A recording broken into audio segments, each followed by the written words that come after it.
हुआ है क्या कुछ? कुछ भी नहीं। तुम कहीं जा रहे हो?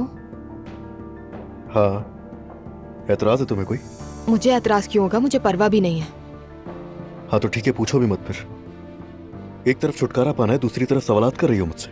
अजलान, मैंने सोचा घर पर कुछ हुआ है इसलिए पूछ लूं तुमसे। मैं तुम्हारी कोई फिक्र नहीं कर रही हूँ। घर में सब ठीक है।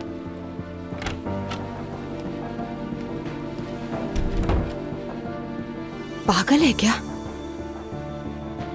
जैसे मुझे इसकी परवाह है। दफा हो जाओ तुम, और अगर मुमकिन हो तो वापस मत आना।